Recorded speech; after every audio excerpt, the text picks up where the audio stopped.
and listen to my story about a man named Jed. A poor mountaineer barely kept his family fed. And then one day he was shooting at some food, and up through the ground come a bubbling crude oil, that is, black gold, Texas tea. Well, the first thing you know, old Jed's a millionaire. The kinfolk said, Jed, move away from there. Said, California is the place you ought to be. So they loaded up the truck and they moved to Beverley Hills, that is, swimming pools, movie stars. The Beverly Hillbillies.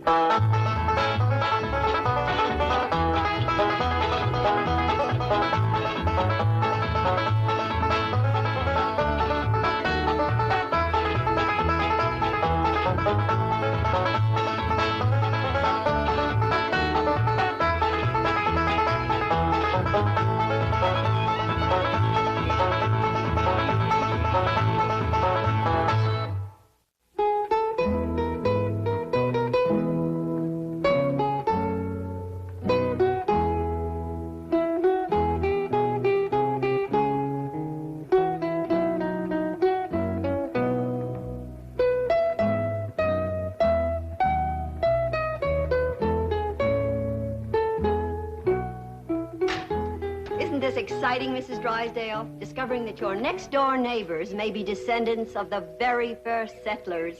Well, if it's true, but I just can't believe it. The Clampetts are so uncouth, so unrefined. I prefer unspoiled. Yes, Madam President.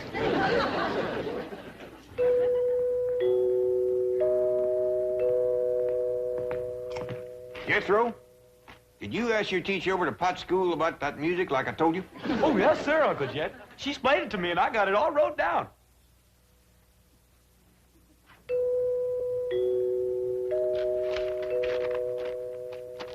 First of all, that there music is what you call chimes. Them's holler tubes that makes ringing sounds when struck by a plunger or a striker. Say. Oh, yes, sir. Now then, there is a reason why them chimes only ring when somebody comes to the door. Like as if there was a lookout up on the roof of watching. That's right. You see, there is a little button, and pushing that button makes that plunger hit them chimes. Doggy. So whilst you go ahead and go to the door, I'm going up on the roof and catch that rascal that's pushing that button.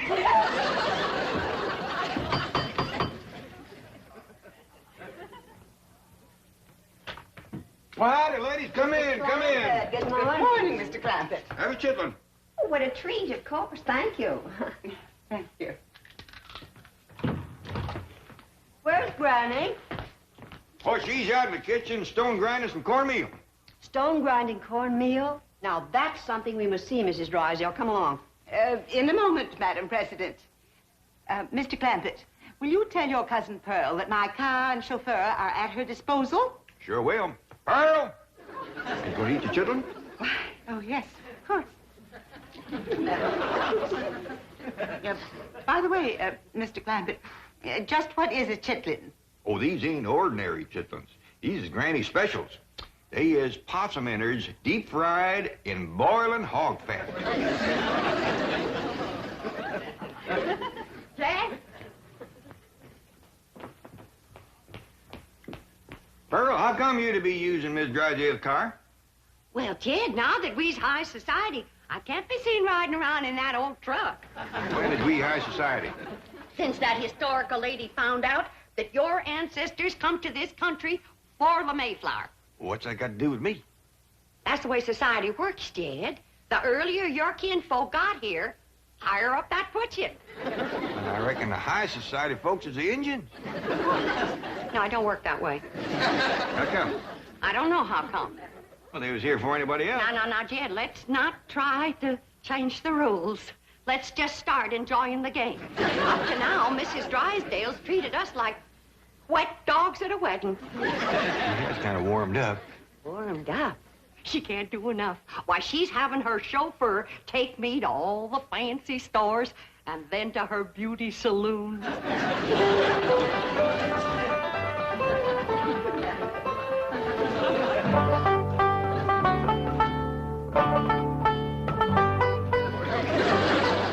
I'm certain there must be an easier way to grind corn. Oh, there is.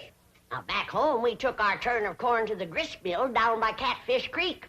Here in Beverly Hills, they ain't got no creek nor river to turn the mill wheel. So we have to go back to grinding corn like we learned from the Indians. But surely any supermarket would... Mrs. Drysdale, this is a priceless experience. A direct contact with the past. You can read about these things. But to actually participate in activities familiar to our ancestors it's to hold history in our hands. I don't think I could hold anything in mine. Smarter might, do they? I'm afraid they do. Isn't it shameful how soft we've gotten? Well, you come on over here, Miss Drysdale. There ain't nothing like hot soapy water good for sore hands. Oh, thank you. And this here soap will take the sting out of the pain. You're very kind. And while you got your hands in the hot soapy water, why, you might as well do a few of these dishes. Dishes?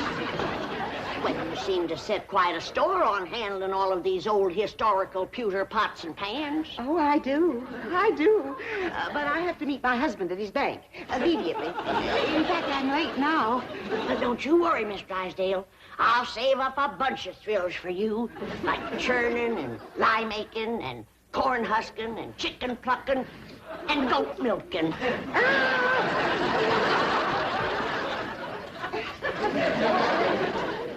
My dingies, she does enjoy it. Did you see her run so she could hurry back?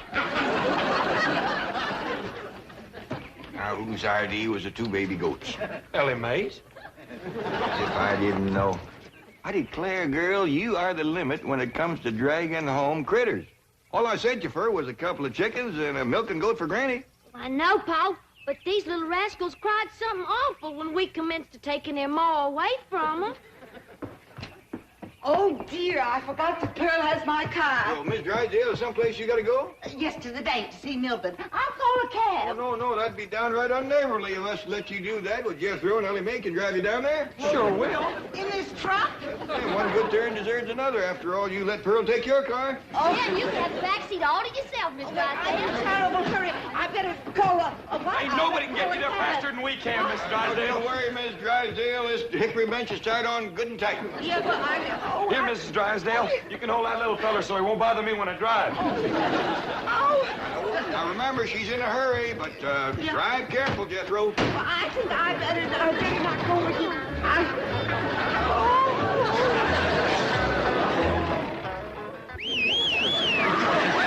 That's Mrs. Drysdale making noise like a siren. Car's out of the way. Come on, move over.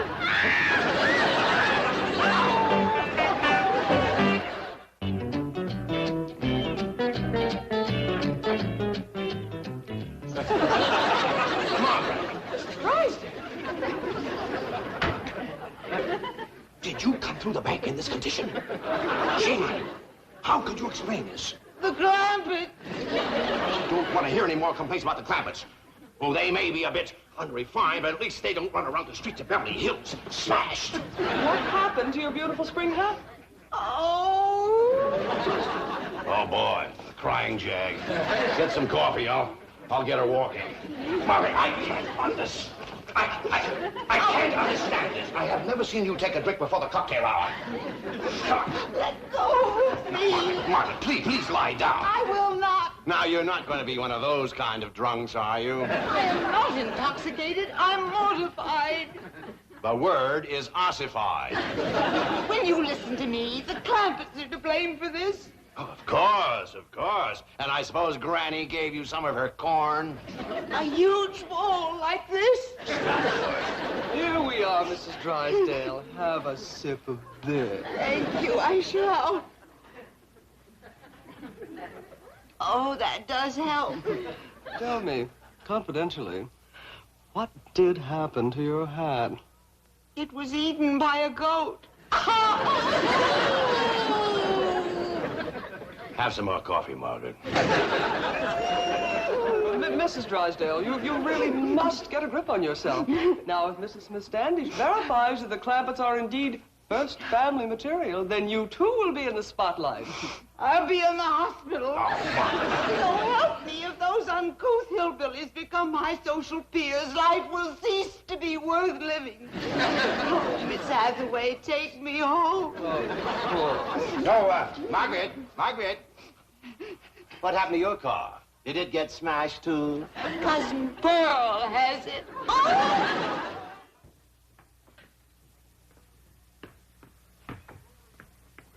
Come in, whoever you are.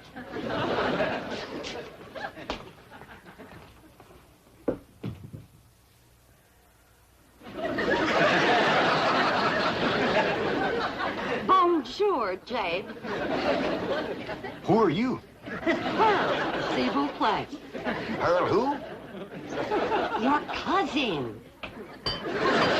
Oh. What did they do at you at that beauty saloon? That salon, s'il vous plaît. And they made me glamorous. That ruined your hair. You took out all the color and the curl, too. This ain't my hair. This is what you call a flatter wig.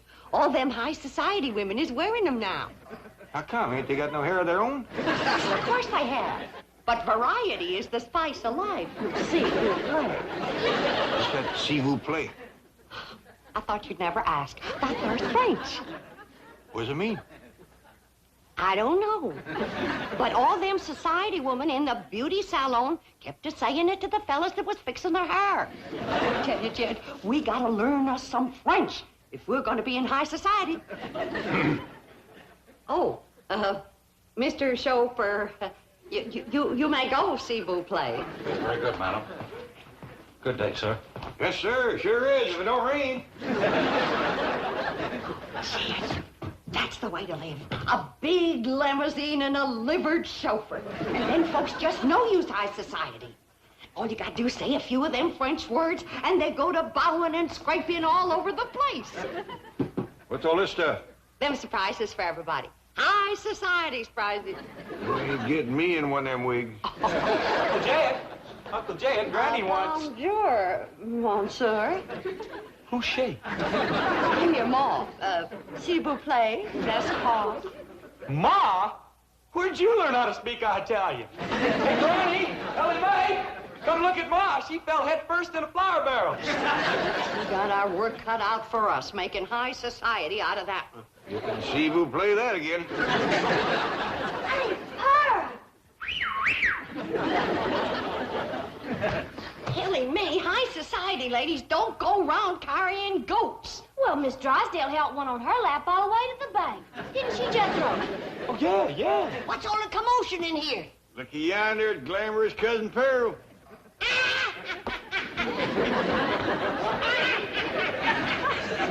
Would you kindly tell me what is all so fired funny? You. You wouldn't know a high society woman if you'd see one. Well, I sure don't see one around here. Hey, look at all the fine surprises here Cousin Pearl brung for us. What'd you bring for me, Ma? Now, you find out. Now, I did a lot of checking today, and I found out that high society folks, especially rich ones like us, they have what you call hobbies. Hobbies and sports. What's them? Them things to keep them busy, because they don't do no work. Well, that lets me out. No, Granny, it's all right to work, long as the other high society people don't know you work. You see, high society folk is always bored. How come? I ain't sure. Probably because they don't work.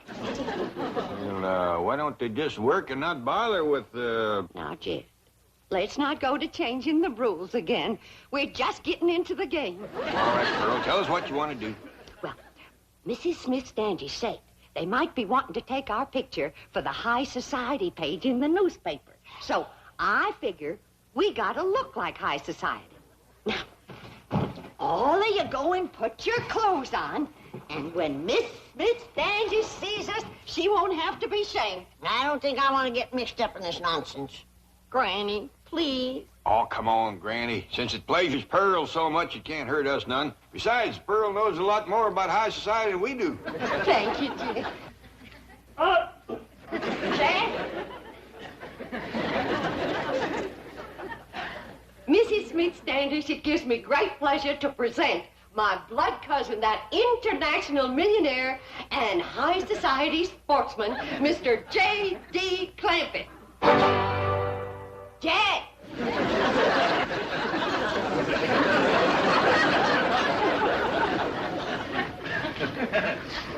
Do something, Jed.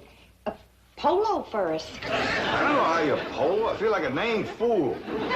Look at this thing. I don't know whether you snare them or knock them off trees. Well, you go sit over there, Jed. We'll be drinking tea and playing bridge directly. Granny, you're next. And now it gives me great pleasure to present that famous high society dowager and international sportswoman, Granny, whose favorite hobby is big game hunting in darkest Africa.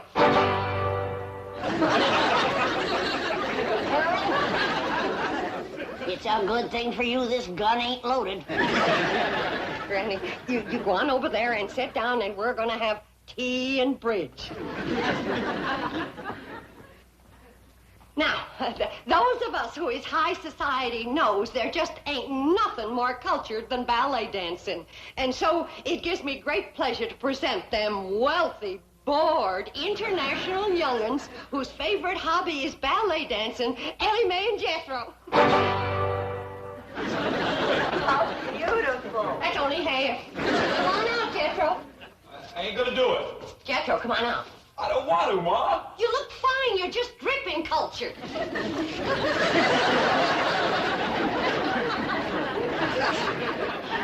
Mrs. Bodine, Jethro shouldn't be wearing this tutu.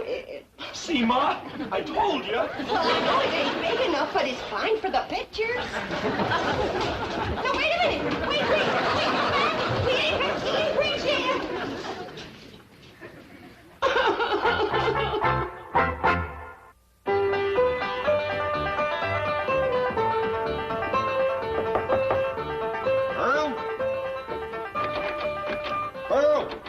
Pearl?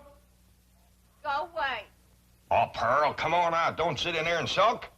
Miss Smith Standish wants us to show her how to do the Virginia reel. You show it to her. I ain't in no mood for dancing.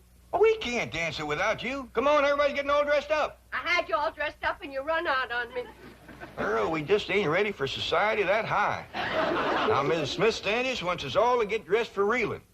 Come on out. You can wear your store-bought hair. I can't neither. She's gone. Is that old goat get it? Crazy enough to eat anything.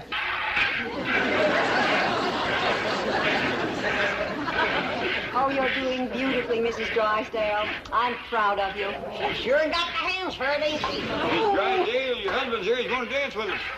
Thank goodness. Oh, my hands. My hands.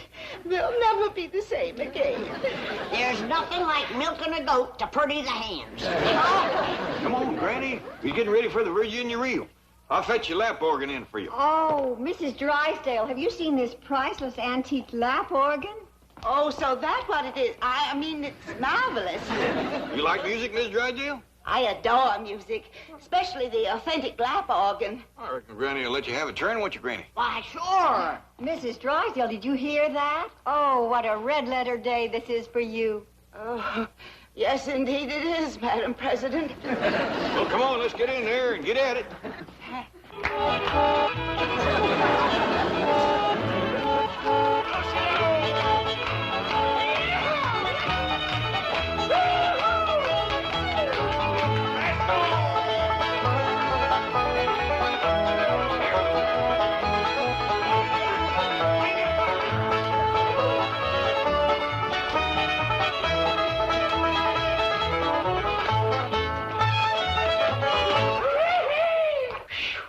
Somebody's gonna have to spell Miss Drysdale. She's all pumped out. Excuse me, Mrs. Smith Standish, you wanted the telephone. Long distance from Virginia. Oh, that's headquarters.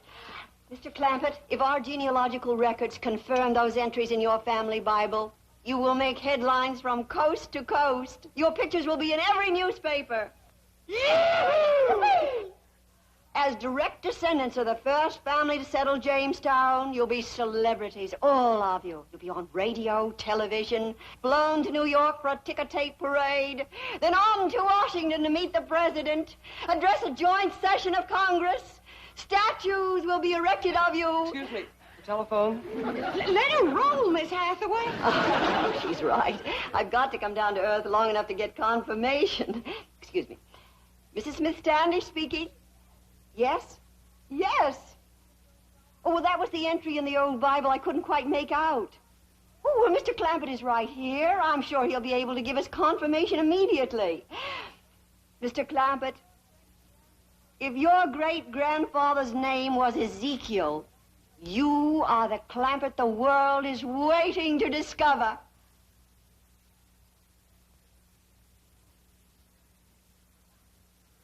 Well, now, I kind of hate to disappoint you, ma'am, but his name was Jeremiah. I could have told you that, Madam President. Not for one moment was I fooled. I'm sorry. No, there seems to have been some kind of a mistake. Jed? What's ailing you?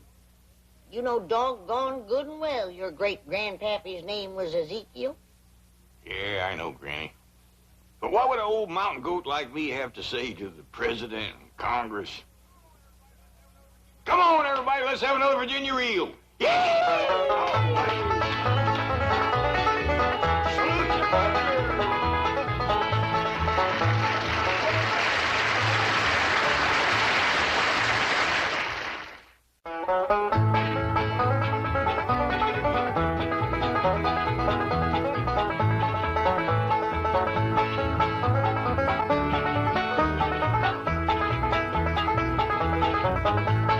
Now it's time to say goodbye to Jed and all his kin.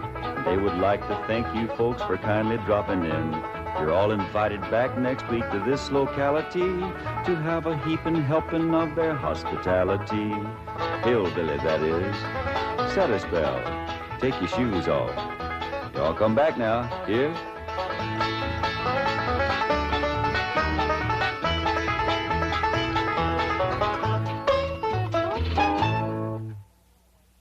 This has been a Filmways presentation.